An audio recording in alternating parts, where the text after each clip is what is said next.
Te han dicho que tu cerebro es el centro de tu existencia.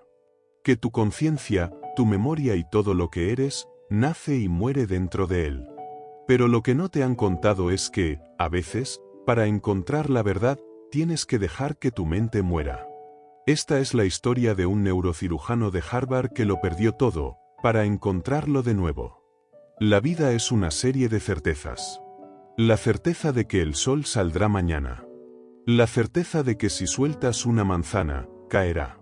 Y para el Dr. Eben Alexander, la certeza de que tu conciencia, tus recuerdos y tu alma, si es que crees en una, no son más que un producto del cerebro. Para él, la mente era una computadora biológica, compleja, sí, pero no mágica.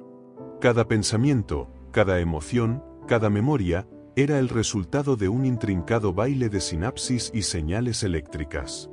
Y si tuvieras la suerte de haber estudiado en la Universidad de Harvard y te hubieras convertido en un respetado neurocirujano con más de 30 años de experiencia, ¿acaso no creerías en esa certeza? ¿No sería tu vida una prueba viviente de la infalibilidad de la ciencia y la lógica? El Dr. Alexander era un hombre que lo tenía todo. No solo tenía un cerebro brillante, sino que creía en la verdad que ese cerebro le mostraba. Las historias de experiencias cercanas a la muerte, de gente que aseguraba haber visto túneles de luz o haber hablado con ángeles, eran para él nada más que cuentos de hadas. Él tenía las pruebas. Sabía que, cuando el cerebro se apaga, las áreas responsables de esas supuestas visiones simplemente dejan de recibir oxígeno. El resultado es una alucinación, un último destello eléctrico antes de la nada. Era un hecho. Irrefutable. Era un argumento que había usado una y otra vez en conferencias, en sus escritos y en conversaciones con colegas.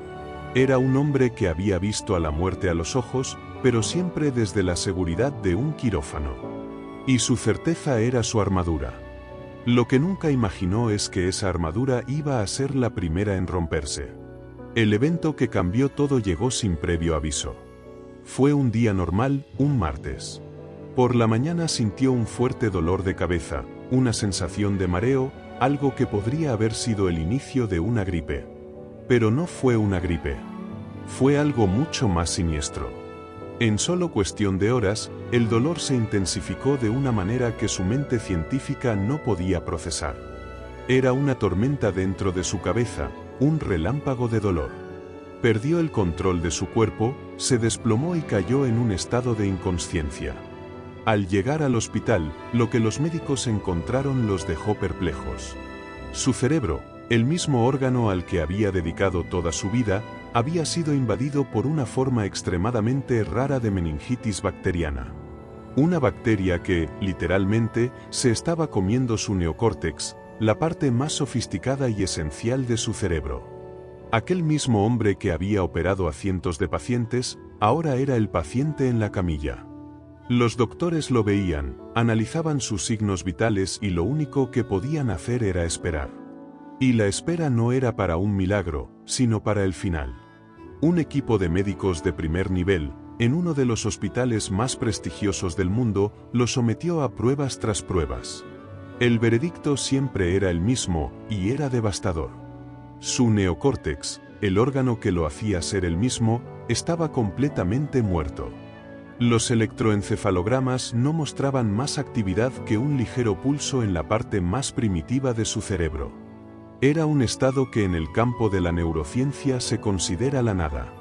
La conciencia no existe, la mente se ha ido, el alma, para quienes la buscan, ha desaparecido. Los médicos le dijeron a su familia que no había esperanza. Que si por algún milagro sobrevivía, no volvería a ser el hombre que había sido. Que su cerebro, al no tener actividad, no podía volver a funcionar de forma normal. Su vida, tal como la conocía, había terminado. Y para el Dr. Alexander, que siempre había sostenido que la conciencia moría cuando el cerebro lo hacía, este era el fin de la historia. Era la prueba final de su tesis, de su vida. Era el momento en que todo lo que él había dicho sobre las experiencias cercanas a la muerte se convertiría en realidad. La nada. El vacío. El fin. Pero ¿qué pasa cuando la ciencia dice que no hay nada, ¿y un ser humano regresa de la nada para decir que vio el más allá? Aquel hombre que tenía todo, que había vivido su vida entera en el reino de la lógica y la razón, fue arrojado sin previo aviso a un lugar donde ninguna de esas reglas existía. Su cuerpo yacía inerte en la cama de un hospital, con su cerebro silenciado por una bacteria. Y la mente del Dr. Eben Alexander, la misma mente que había desmantelado las historias de la gente que se atrevía a hablar de milagros, se encontró en un lugar que la ciencia jamás podría haber imaginado. Lo que la ciencia le había prometido era la nada. El vacío. La ausencia total de todo. Pero la verdad, la cruda y brutal verdad, era mucho más extraña. No había nada, y sin embargo, tú estabas allí. Eras un punto de conciencia, una mota flotante de consciencia en medio de una tormenta de lodo, sin nombre, sin memoria, sin rostro. Eras un ser sin pasado, sin futuro, sin historia. Estabas atrapado en un lugar donde la luz no existía, un lugar que él describiría como la visión de gusano. Un reino subterráneo, oscuro y primitivo, hecho de barro y raíces, lleno de los sonidos incesantes de lo que parecía una horda de criaturas. Era un caos completo, una cacofonía de gritos y lamentos de incontables almas que, como la suya, estaban perdidas en ese infierno de barro. La experiencia no era espiritual, no era un viaje al más allá. Era algo mucho más siniestro. Era la existencia reducida a su estado más básico, un terror primitivo y visceral. Si el cerebro realmente es el centro de la conciencia, entonces esto era lo que quedaba cuando todo lo demás se había ido. Era el residuo, el eco de lo que fue. Y te prometo que no había nada de paz. No había ángeles ni túneles de luz. Solo el ruido de una tormenta incesante. Y en esa tormenta, lo único que sentías era el miedo. El miedo de un ser sin cuerpo, sin mente, sin nada a lo que aferrarse. Y justo cuando el terror parecía consumirlo todo, cuando la oscuridad amenazaba con volverte loco, una luz, muy pequeña, empezó a aparecer. No era una luz que venía de una fuente visible, sino que parecía nacer de la misma oscuridad. Era una esfera luminosa, no más grande que una canica, que danzaba a una distancia lejana, y en su centro, había algo que parecía una chispa, un fuego interno que parecía llamarlo. Era la primera vez que algo en esa oscuridad tenía un propósito, un significado, un calor. Era una esperanza. Era una melodía que no podías oír con los oídos, sino con el alma. Un sonido que no era de este mundo, que no venía de la horda de almas que lo rodeaban, sino de un lugar más allá. Era una melodía celestial, una sinfonía de un idioma que no existía en la tierra. Era un canto que le ofrecía una promesa, un respiro en medio del caos. Y mientras los gritos de ese lugar sin nombre lo atormentaban, ese sonido se convirtió en su única ancla, su único salvavidas. El Dr. Alexander, ese mismo hombre que había pasado su vida desmantelando lo que la gente llamaba milagros, ahora se encontraba en el centro de uno. Con su cerebro muerto, sus sentidos apagados, la única cosa que lo conectaba con algo más allá de esa existencia primitiva era un sonido que parecía venir de la nada. Era un susurro en medio de un grito. Era una melodía en medio del silencio. Era la única señal de que algo más allá existía. ¿Qué harías si lo único que te separa de la oscuridad eterna es un sonido que parece venir del universo, pero que la ciencia no puede explicar? En la oscuridad de ese infierno de barro, el Dr. Alexander había estado a punto de perderse para siempre. Había estado a un solo latido de rendirse a ese vacío, de convertirse en un eco más de los gritos que lo rodeaban. Pero entonces, la melodía que lo había mantenido vivo se intensificó. Ya no era solo un sonido distante, sino una sinfonía que vibraba a través de lo que fuera que era su alma. Era como si un faro se hubiera encendido en un mar de oscuridad, y ese faro, por primera vez, tenía un color. Un color rosa y un color blanco, que giraban en una espiral perfecta. Y de esa luz, emergió la imagen más imposible que su mente jamás habría podido concebir. Una joven, de ojos grandes y de un azul profundo que se sentía como si lo conocieran desde siempre, apareció volando sobre un ala de mariposa. Ella venía a rescatarlo. Y tú, que habías pasado toda tu vida creyendo que los ángeles eran un mito, ahora te encontrabas frente a uno. No te habló con palabras. Su comunicación era pura y directa, una transmisión telepática que iba de corazón a corazón. Su mensaje era simple, pero contenía todo lo que la ciencia y la lógica no podían explicar. No tienes nada que temer, eres amado, eres valorado. Era una certeza, no una creencia. No era algo que tuviera que procesar con su neocórtex muerto, era algo que sentía con cada átomo de su ser. El amor de esa joven no era como el amor humano. No tenía límites ni condiciones. Era un amor que lo abrazaba, lo levantaba de la oscuridad. Y la melodía que lo había mantenido vivo se convirtió en el soundtrack de su ascenso. Guiado por ella, él se elevó, pasando de ese caos primitivo a un túnel que giraba. El doctor Alexander, que había pasado toda su vida defendiendo la idea de que la realidad es tangible, ahora era un punto de consciencia flotando en un vórtice, envuelto en una luz brillante. Era como si el universo se hubiera abierto en un portal, y esa mariposa te estuviera llevando a casa. La experiencia no era como en las películas. No había miedo. Solo una paz inmensa. Era la sensación de que, por fin, estabas en el lugar al que pertenecías. Los colores que veía no existían en la tierra. Eran colores que vibraban con su propia energía, que cantaban.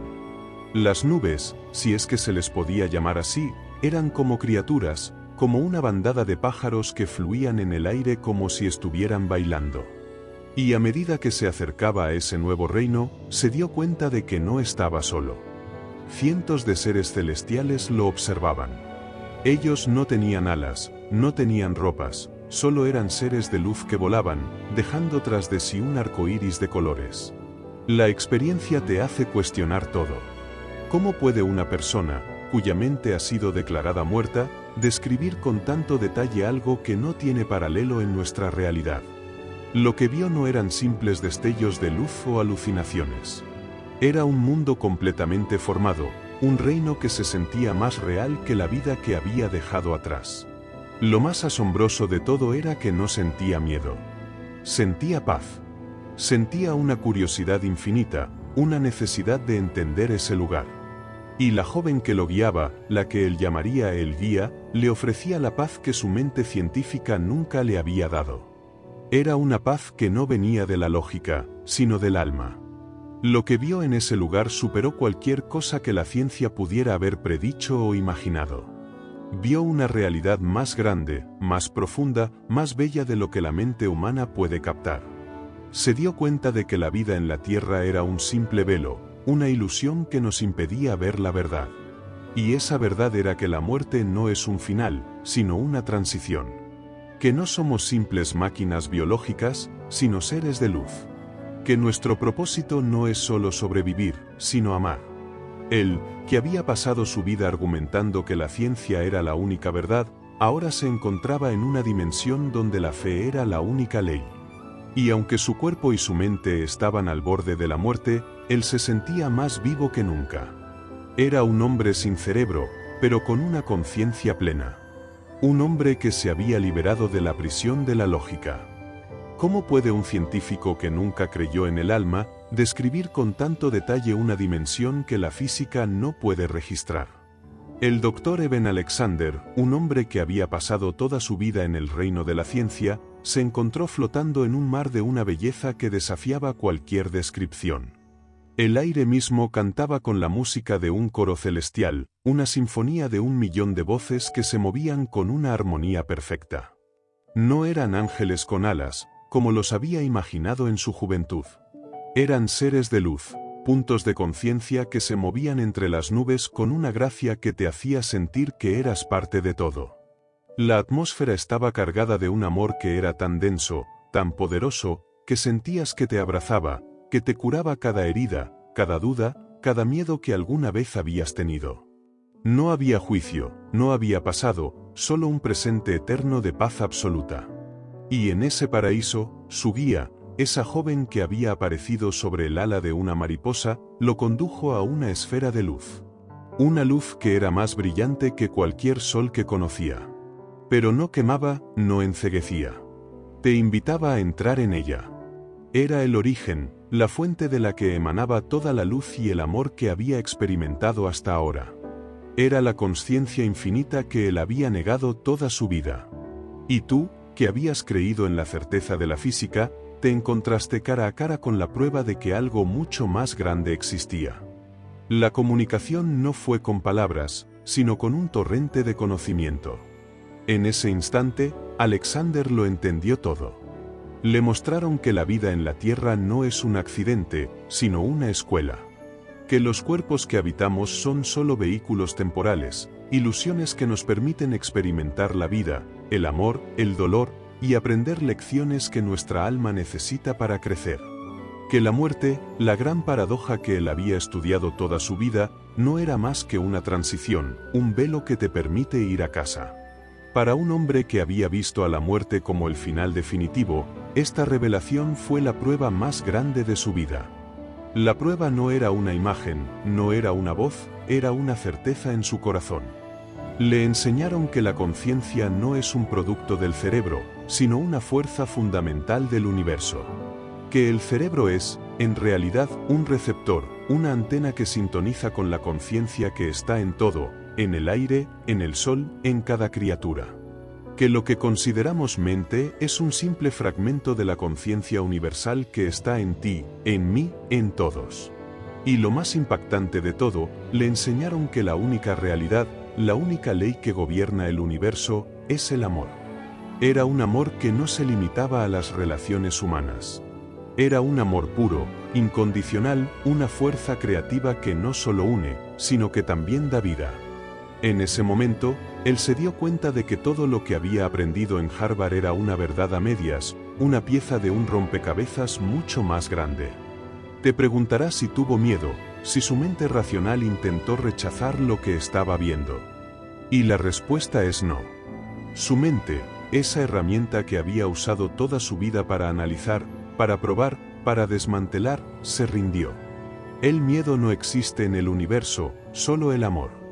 Y el conocimiento que recibió no era algo que tenía que procesar con su cerebro, era algo que resonaba con su alma. Él, un hombre de ciencia, se encontró en un lugar donde la lógica era inútil, y donde la fe, una fe que no venía de un libro, sino de la experiencia directa, era la única moneda.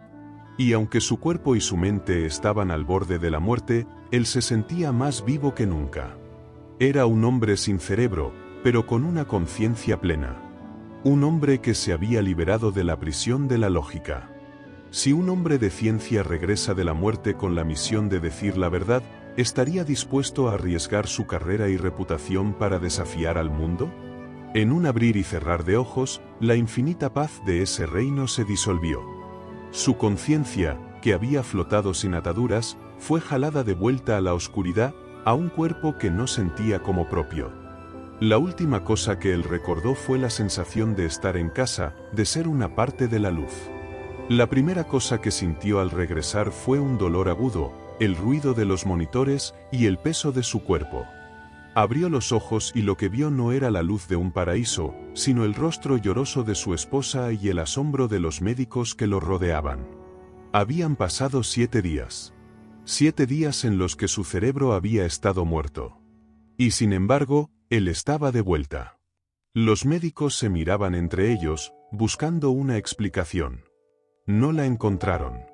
El hombre que se había despedido de este mundo, que había sido diagnosticado como un caso perdido, estaba completamente recuperado. Su cerebro estaba intacto. Sus funciones cognitivas estaban intactas. Fue un milagro. Para la medicina. Pero para él, fue una misión. No regresó por casualidad. No fue un acto de la ciencia. Fue un acto del universo, y él había sido el elegido para llevar un mensaje. Pero la misión más difícil no fue regresar, sino volver a un mundo que no podía entender lo que había visto. Intentaste explicarlo. Le dijiste a los médicos que la conciencia no muere, que el cerebro solo es un receptor. Les contaste sobre el infierno y el paraíso. Les hablaste de la niña en la mariposa y de la verdad de la fuente. Pero ellos te miraban con incredulidad. Te veían como un paciente con síndrome de shock postraumático, alguien que había tenido una alucinación por falta de oxígeno. Descartaron tu historia como una fantasía, un producto de un cerebro que, a pesar de todo, había sobrevivido. La gente que alguna vez te había visto como el Dr. Eben Alexander, el brillante neurocirujano, ahora te veía como un hombre que había perdido la cordura. Te das cuenta de que lo que has vivido no es una historia que puedes contar en una conferencia, con diapositivas y ecuaciones. No hay ecuaciones para un universo hecho de amor.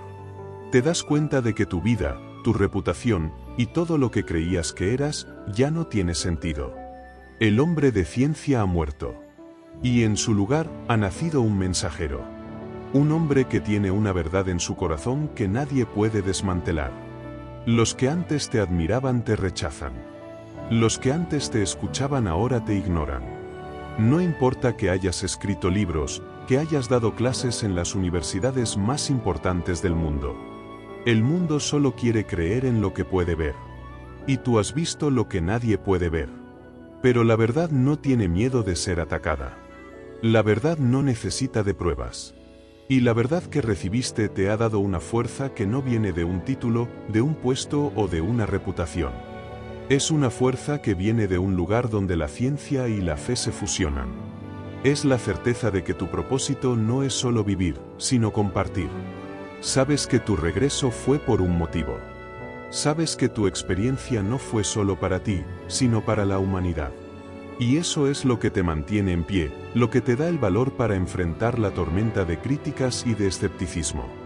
Te das cuenta de que la ciencia es una herramienta poderosa, pero que es solo una parte del rompecabezas. Y que el rompecabezas más grande no es cómo funciona el universo, sino porque existe. Y la respuesta, te la dieron en el más allá. Es el amor. Es el propósito. Es la verdad de que no somos simples máquinas biológicas, sino seres espirituales. Y tu misión es despertar a los demás a esa verdad. Aunque eso signifique que vas a estar solo, que vas a perder todo lo que alguna vez tuviste. Y ahora te pregunto, ¿qué harías si tuvieras que regresar a tu vida con la prueba de que Dios escucha tus oraciones, con la certeza de que tu alma es eterna y con la misión de despertar a un mundo que prefieres seguir dormido? Si este vídeo te ha tocado el alma y crees en la existencia de lo que la ciencia no puede probar, dale a me gusta. Y si quieres seguir explorando historias de fe y esperanza que desafían la realidad, suscríbete y únete a nuestra comunidad. Juntos, podemos seguir buscando las respuestas.